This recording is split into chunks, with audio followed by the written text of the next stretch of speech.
morning, I am Mama Deb, and I am here to show you how to make apple pie. I hear everyone has a hard time making my crust, and I want to show you from scratch all my tools and equipment and how I do it.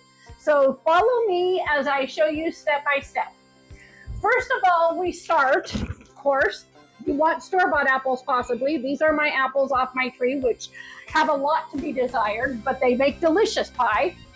We're gonna go over here. This is my pie cloth that I use to make pies, and my rolling pin with a pie sock, and my stainless steel bowl that I like to use with my pastry cutter. And I will show you how I make my dough. I have my pie plates ready. I use a measuring cup, a spoon, and a very sharp knife to cut the crusts. I have taken the liberty of going ahead so you don't have to watch me peel all my apples and slice them. I've got my apples here in lemon juice and salt water for my pies. And what I'm going to do is show you how I do this. I am putting all of my apples out of the salt water. I don't rinse them. They've already been washed when I got them peeled. And now they've been soaking so they don't turn brown. Well, you could see some of them have, but you can't avoid that. They don't show when you're making the pies. So I just fill this pan. I usually like this pan instead of like the Teflon lined ones because I use a wooden spoon to stir in it, and I really prefer that as opposed to the other pans. So come and watch me how I do this. I know you probably know how to do apple filling, but what I do is I have the sugar here, and I start off, because this is a big pan, and these are my apples off my tree, which tend to be smaller and more sour. So I usually start with 3 nice cups of sugar. Then I use my wooden spoon to poke those in. And I'm kind of smushing some of the apples, which is why I like this metal pan as opposed to the Teflon ones that you can scratch. And I poke that sugar into it. I'm really bad about measuring because this is my grandma's pie recipe. So I cook to look, and this is probably a good tablespoon of cinnamon in this. And I will add it as I am cooking these apples down to a consistency. I will be able to tell how much more I need. So you guys just kind of experiment and see. Some people like lots of cinnamon. Some people just like a touch for flavor. It's kind of up to you how much you use or what you do. This is just how Grandma taught me. She never taught me measuring spoons as far as the apple filling. She kind of just played it by ear. I do vanilla in the filling, and I usually do 3 capfuls into the apples. Stir that in. I have this on a medium-high heat. It's going to take about 15 to 20 minutes to cook them down. So we're gonna go, while this is working, I'm gonna go start and show you how I still have some lemon juice to add to this. This kind of counteracts the tartness. I don't know why the acid in lemon juice does this, but that helps. Grandma always said it helps tame some of the super sour out of the apples. And it also could be to keep the apples from turning different colors or whatnot. So I can tell this is going to need some more cinnamon, so I'm going to sprinkle it. Of course, sometimes you get to the point where you've put too much cinnamon, but at this point I'm pretty safe. The sugar in the bottom is what we're stirring, trying to keep up, get the sugars and get that all. So when I walk away to do the crust, that's kind of then, and I'll just frequently come and stir it while I'm doing spots in my crust. So this has got the apples and the heat. It's got all the ingredients. The next step with the apple filling will be to thicken it once they've got the juice all cooked in. We'll add some cornstarch to get it all set up and ready for pie shells. So that's going. Follow me. I am going to show you. This is my pie dough bowl that I like, and I'm going to measure out 4 cups of flour. We're doing a double batch of shell pie crust for the apple pies. So I will measure out 4 cups of flour. Okay, I just scrape it, make them nice and flat and even. You want this measured, you want this consistent, because your pie dough will turn out either dry or too moist if you don't have it all figured out. So the next step is I do 2 teaspoons of salt. I have this here, 2 teaspoons of salt. Just measure out your salt. 2 teaspoons. And then I do 2 tablespoons of sugar into my pie dough. Now, you can use this pie dough recipe for pot pies, but you do not want to put the sugar in because that is a savory. This makes a really good pot pie dough recipe, but you want to exclude the sugar for the pot pies because this is for apple and fruit pies. The next step is I really love the measured out shortening sticks. They make baking so much easier. So I always use Crisco. I never use any other brand. I find that it flops. It doesn't turn out the way I like it. This is just the regular white. Then I alternate it with a butter flavored shortening stick. So I use one of the white that has the blue packaging, and then I use one of the Crisco shortening sticks in the butter flavored. I kind of like the consistency of the butter and the white. It doesn't overpower the flavor of the crust, but it makes a real nice compromised between one of each. And then I use my pastry cutter, blender, however everyone calls it something different. And then I get this till it's completely fairly moist. There's no dry flour bits. And just break this up. This takes a little while. It takes a little muscle. But us kitchen cookers have it. We know how to do it. Make sure that you get the shortening off the sides because that is, you want all that moistened into the flour.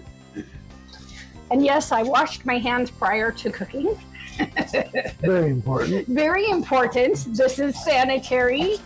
My hair's all the way pulled way back. I have no bangs and everything's pulled up, so I try not to get hairs in the food, which is very important. And you can see the texture's turning into crumbles, but there's still a lot of dry flour in there, so you just keep going.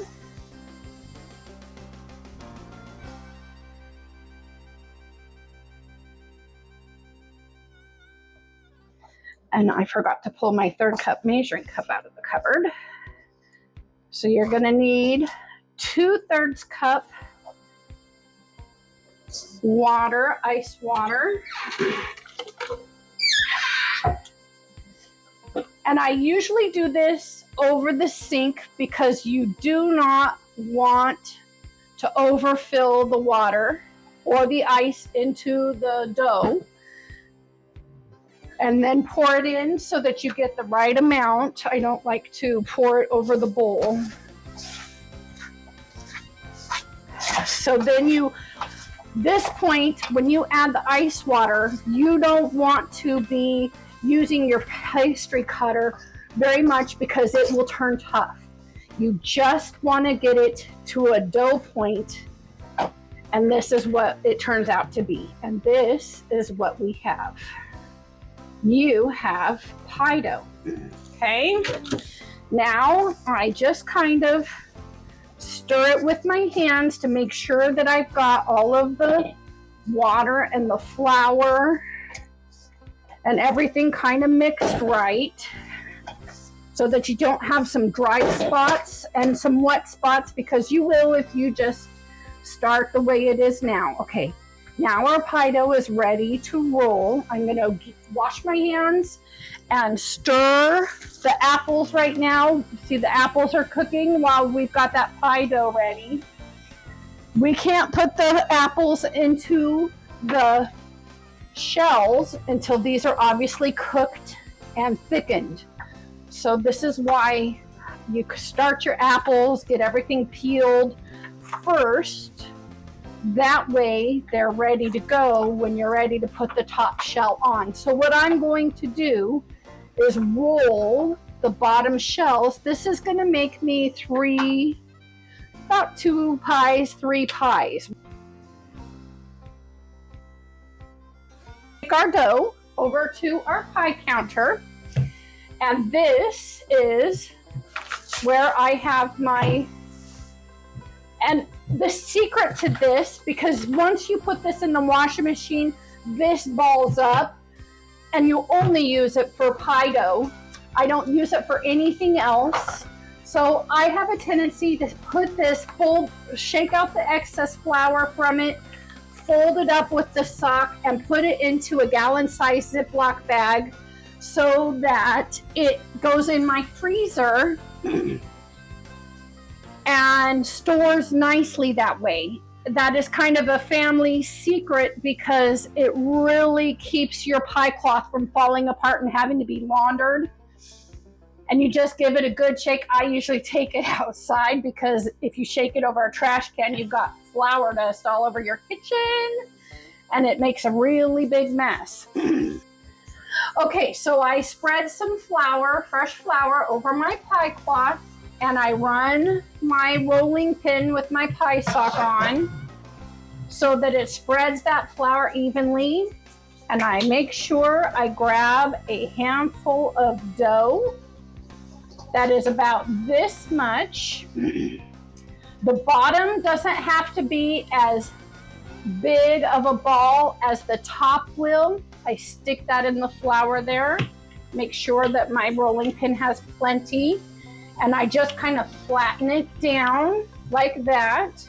Then I flop it, make sure that I have flour on my pin, and then I roll this out nice and try and get it as even. Now, the nice thing about making a 2-crust pie as opposed to just a shell is that you can do pie surgery a lot easier with your dough when it comes out where it's not quite so round and even. See, with a bottom pie shell, you don't have to be precise because you're just filling it with apples.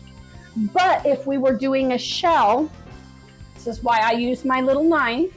If you were doing a shell, I would just kind of surgically put something like this, make it so it covers the holes, and so it makes it a little even, and then you can finish rolling. Make sure you got plenty of flour so that those portions that you've cut don't come undone. Okay, so this is the tricky part. Lift the pie cloth at the bottom, roll your pie dough up forward, set your pie shell, your pie plate there, and then position your shell into your pie crust. I always press it down because your apples are going to go into there. And that is your pie shell for the base, okay? We're going to do bases right now because the apples are not cooked and ready. We're just going to fill the bases. Like I said, we've got probably three pies or maybe an apple crisp, depending on how much apples we end up with.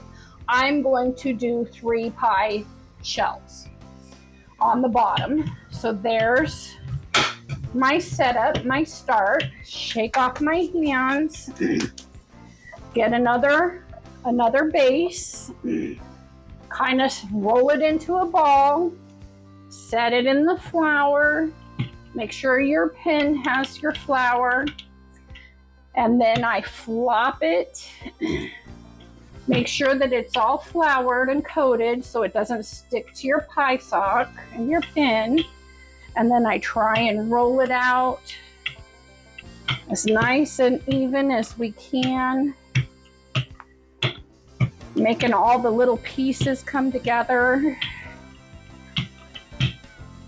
Okay.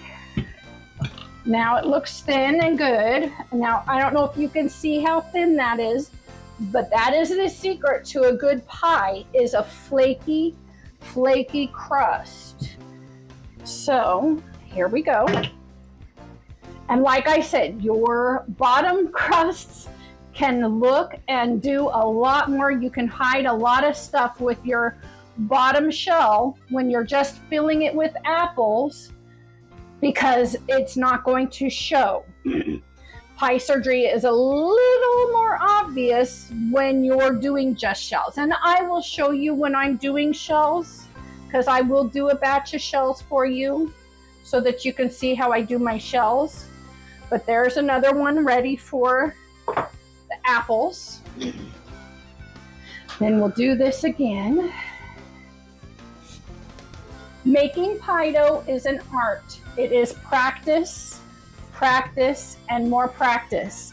You're going to have flops. You're going to find out that pie dough can be too runny, pie dough can be too dry, and it really is work to get it just right. It is an art form. You can work it too much and it can become tough. So it is a tricky thing. It's not an easy thing to do. So don't get discouraged if it doesn't turn out perfect. But if you use this recipe the way Mama has shown you, it will always taste good. No matter what it looks like, it will always taste good. So practice does make perfect in this situation, because I've been doing it for years, and look, I'm still doing pie surgery. So you can tell, guess what? It is an art. Okay, so this is ready for your apples. Let's go over to our apple section right now. And I'm gonna rinse my flour off my hands right quick. And look at how my apples are softening. They're starting to turn colors like they're cooking rather than the crunchy green that they were. You're getting that cinnamon cooked into them and the sugar and the vanilla. What do you think, Chris? Does it smell good? Mm-hmm. See there how pretty that is? That is turning out really nice. These have just a little bit longer. I'm just going to stir them for a little bit longer and prep some cornstarch. So what I do is take a tablespoon into a cup, and it's heaping. I usually do a couple of these because I practice. You never know how juicy that is in the bottom until you get into it. I take a regular spoon. Sorry, I usually have this out. And add some water to this. I just add just a little bit of water, and you can see how I'm stirring the water into the cornstarch. I have seen people pour the cornstarch into the pot without putting water in it.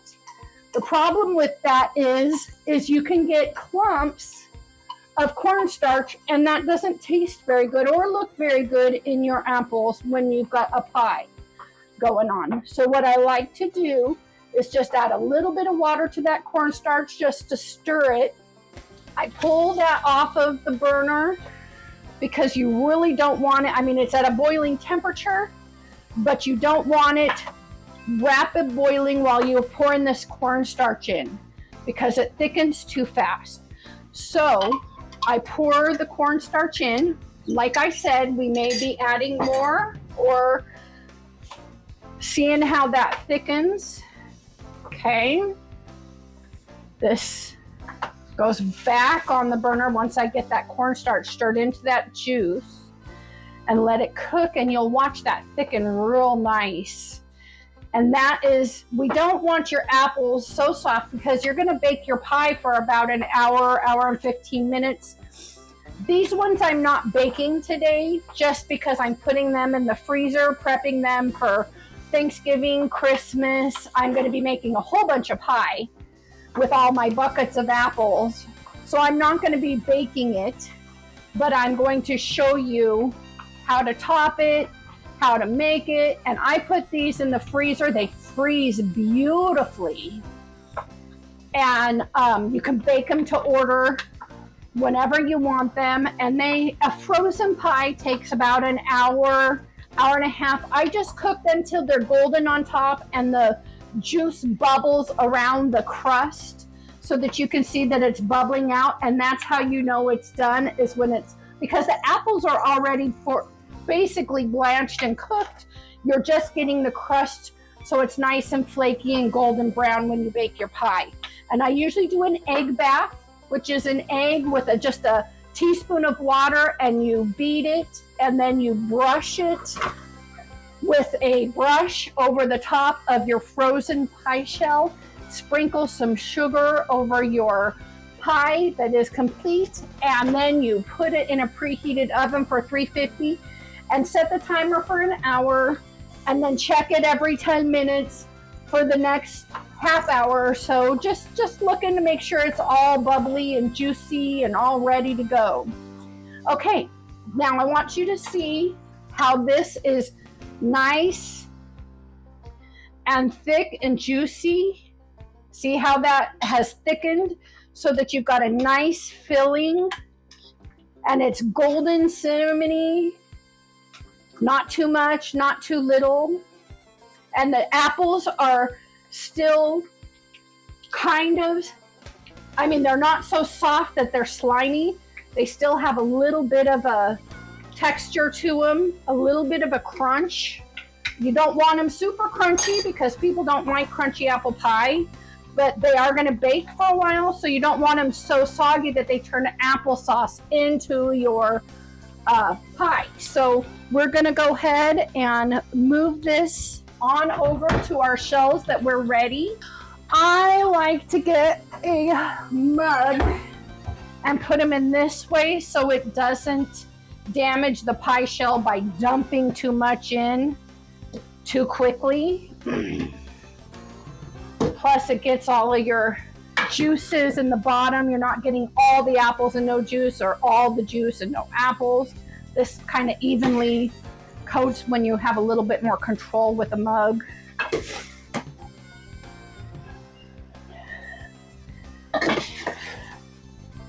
I like to fill them nice and full because they do bake down a little bit. And when I do bake them, I put a piece of parchment paper on a cookie sheet so that if your juice bubbles out from your pie, that it doesn't get in your oven, and sugar is really hard to get off of your oven. Now, I have a little bit of apples left here. Like I said, I'm not going to have enough for a pie. We are going to do a crumb topping on this and fold it. I kind of guessed that I wouldn't have enough you kind of figure out after a while how much apples fill it and cook down to know how much a pie is. So when you're making your pie, oops, there's an apple here. This I'm just going to fold over. I'm going to cook this one for dinner tonight. What I do is I melt a stick of butter to old-fashioned, probably a cup and a half of old-fashioned oatmeal, and a tablespoon of cinnamon, a cup of brown sugar, and I just mix all that in, and then I top it over the top of this. So it is like an apple crisp, and it's super yummy. I left more dough for the tops because they take a little bit more than what the bottoms do because they have to go over the top. Oops, I did not do this yet. Flour roll your pin to make sure that you're set. Get that flat. Get that all rolled into your flour good. Okay, try and make that as even as possible. This one you're going to want bigger and more even because it's going over the top of your pie. So the next step, when you get this all rolled out, I have a spoon over here. I make a mark. This puts breathing holes for your pie and a nice little decoration. I'm going to take butter. I usually do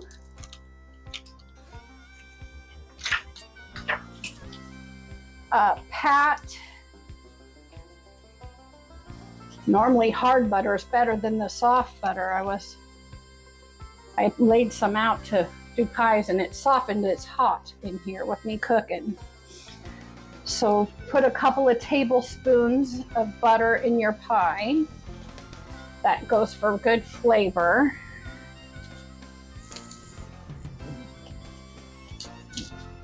Buttery, cinnamony, oh yeah. Okay, now we're going to put the tops on the pies here. Same as what you do with getting it into the pie shell before, is you set it. You know what, now that I have apples, I try not to put it on this because you don't wash this and you don't want to get your filling on the sticky. Oops, so you want to do it off the pie cloth. And then you press over your apples so it gives it a sealed, you want it to seal. And then you take your sharp knife, see how much excess you have left over here. See how it hides any of the bottom stuff that didn't look very pretty. Okay, I'm just trimming this up so that it's not too thick. If you don't trim it, your crust is too thick at the top and then it's like eating a brick. You don't want that. You want a nice flaky, because as you roll this together, the bottom crust and the top crust, you want a nice flaky. You don't want a super thick piece of crust at the top. See, and as the apples bake and the juice gets around the crust, that tastes so yummy, but you don't want it super thick. So I am taking the bottom shell and the top shell and I'm rolling it over the pie rim. See my pie plate? I'm rolling it under the pie rim. So I'm sealing it so the juices don't spread between the shells. I'm sealing the bottom shell and the top shell together. Okay? That kind of helps your pie from making a mess in the bottom of your oven, but there's still some apple juice in there, so you still want to put it on a cookie sheet with a parchment paper. Easy cleanup. I am all for easy cleanup. I don't like to have to scrub my oven or my cookie sheets with sugary baked on stuff. It is a pain. So I am very lazy in the kitchen. Here is what that looks like before I crimp it. That is a sealed apple pie. Now I rinse my hands because some of that apple juice got sticky on my fingers from rolling, and I dipped my fingers in the excess flour because I'm going to be crimping this, and you don't want that pie dough to stick to your fingers. This is how I crimp it. I just take a thumb and a forefinger and go in between the pie and do this. And you're just crimp it nice and soft. You don't want a super thick band of crust here because you want it to be flaky and nice and soft. Beautiful. There we go. See how that looks? That is an apple pie. Now I'm going to go and put this in my freezer, and once it's frozen, then I put a piece of foil over the top of it to keep it fresh and keep it from getting freezer burnt. And then you can pull it out, put it on your cookie sheet with parchment paper, and bake it whenever it's convenient for you. All right, now we're topping the other pie here. Taking our last of our pie dough, putting that in the flour, rolling it out.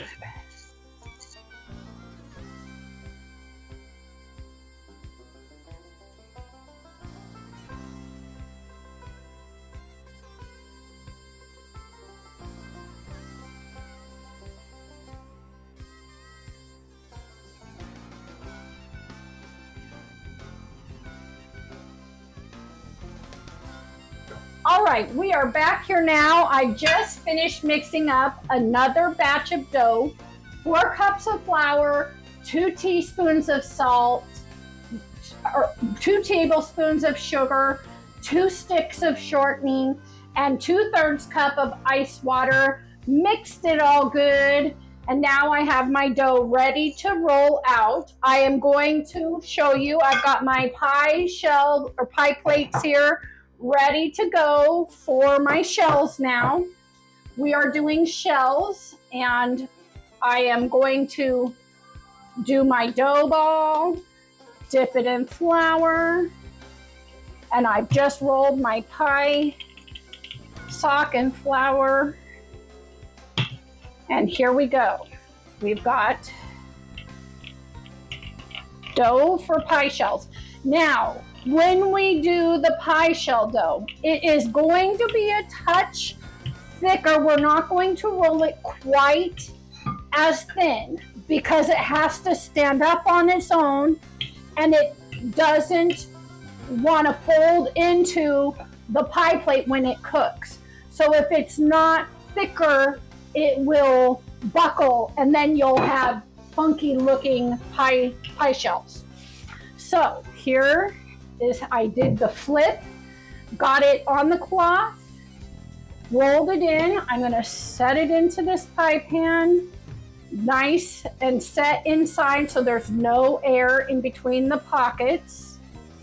You want to make sure that it's set around nice so that you have plenty of shell all the way around to fold into your ridges. I'm going to cut, I've got a few really long sections that aren't quite as nice. Everything looks pretty good. I rolled it out pretty nice to get it around so you can see how it is folded over the top. Now I'm just going to roll it, pinch it, roll it, just nice and gentle. I'm folding it into each other rolling it like so. I don't know if you're seeing what I'm doing real well, but I'm rolling it. Sometimes you get a little bit thinner spot and you have to kind of pull it up a little bit. Some will be thicker, some will be thinner. You just kind of spread it underneath as you're going so that it's even. Okay, now that is ready to crimp. So now I'm going to do my shells like this. So I take my finger and I'm pinching. It's got flour on my hands and I'm pinching like this and doing this all the way around, and that's crimping it. When I crimp it, I am making sure that I fill my finger all the way down in there so that it is setting. See how that length of my finger is going all the way down inside as I'm crimping it. That way the pressure is putting on the pie plate so it stays in place when you bake it. Otherwise, you'll have your shells fold in on each other and they won't look pretty for cream pies. So it's kind of an art form. You really have to give it a gentle, loving, firm. How do you do gentle and firm? By practice. Lots of practice. So that is how you make a pie shell. That is how Mama Deb's pie shells turn out. I put these in the freezer, freeze them. Then once they're frozen, I put the foil over the top of them so they don't get freezer burnt.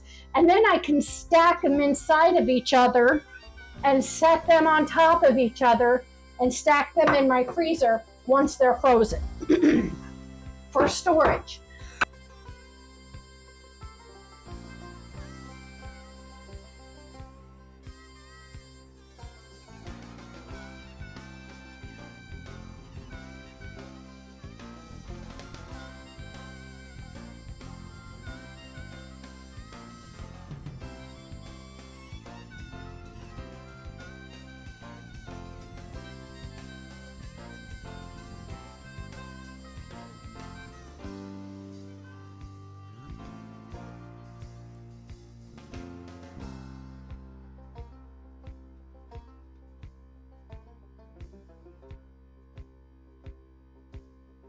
There's my pie shells, and like I said, what I do is I get them in the freezer, freeze them as is, just like this, foil them when they're frozen, and then I just stack them in top of each other so that you have a nice storage, that you're not bumping the edges, because you can bump the edges real easy if you're trying to put them all on a shelf and trying to fit them in. It's almost better to just stack them once they're frozen. So this is how we do this. So I'm gonna go put these in my freezer along with my 2 apple pies, and then I'm gonna make the topping for my crust, for my crisp. You guys have a great day, and I hope that when Thanksgiving comes and you are baking pies and shells, if you have any questions, you can call me, Mama Deb, here at Deb's Kitchen. See you later, guys.